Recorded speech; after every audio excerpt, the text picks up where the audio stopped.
નમસ્કાર, આપ જોઈ રહ્યા છો નેશન પ્લસ ન્યૂઝ. હું છું આપની સાથે હેતલ ભગત. સુરતના ઉત્તરાયણમાં પત્ની સાથે પતિએ 14 કરોડની છેતરપિંડી આચરી છે, જેમાં પતિ અને સસરાએ જ બોગસ ડોક્યુમેન્ટ્સથી મહિલા તબીબના નામે 14 કરોડની લોન લીધી હતી. સુરતના ઉત્તરાયણમાં પત્ની સાથે પતિએ 14 કરોડની છેતરપિંડી આચરી છે. પતિ અને સસરાએ જ બોગસ ડોક્યુમેન્ટ્સથી મહિલા તબીબના નામે 14 કરોડની લોન લીધી હતી. મહિલા તબીબે પતિ સાસરિયા વિરુદ્ધ પોલીસ ફરિયાદ નોંધાવી છે. ઉત્તરાયણ પોલીસે ડોક્ટર પતિની ધરપકડ કરી છે. મહિલા તબીબ આઈવીએફ સેન્ટર ચલાવે છે, જ્યારે તેનો પતિ ડેન્ટલ હોસ્પિટલ ચલાવે છે.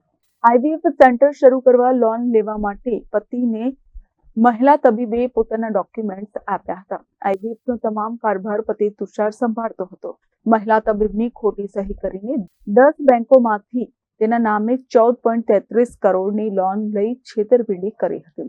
2011માં મહિલા તબીબના લગ્ન મહારાષ્ટ્રના ડેન્ટિસ્ટ તુષાર પ્રકાશ ભારંબે સાથે થયા હતા. આઈવીએફ માટે લીધેલી લોન 2020માં તુષારે ભરપાઈ થઈ ગઈ હોવાનું કહ્યું હતું. મહિલા તબીબને 2020માં માલુમ પડ્યું કે તેના નામે 14 કરોડની લોન થઈ છે. ઘટના સામે આવતા મહિલા તબીબે છૂટાછેડા લઈ લીધા હતા. ખોટા આઈટી રિટર્નના આધારે પ્રકાશ અને તેના પિતાએ ડોક્ટર નમ્રતાના નામે એચડીએફસી સહિતની 10 બેંકોમાંથી કુલ 14.33 કરોડની લોન લીધી હોવાનું માલુમ પડ્યું હતું. છૂટાછેડામાં થયેલા કરારમાં તુષારે લોનની જવાબદારી તેની હોવાનું તથા હપ્તા તે ભરશે તેવું લખાણ આપી બાંહેધરી આપી હતી. બાદમાં તુષાર ઔરંગાબાદ ચાલી ગયો હતો.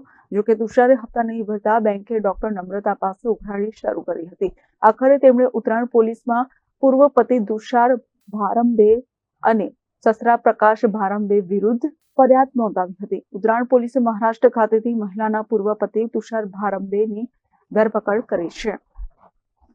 Bureau report, Nation Plus News, Surat. સમાચારોના સતત અપડેટ મેળવવા માટે અમારી નેશન પ્લસ ન્યૂઝની યુટ્યુબ ચેનલને સબસ્ક્રાઇબ કરો, બેલ આઇકન દબાવો અને જોડાયેલા રહો ફેસબુક, ઇન્સ્ટાગ્રામ અને ટ્વિટર પર.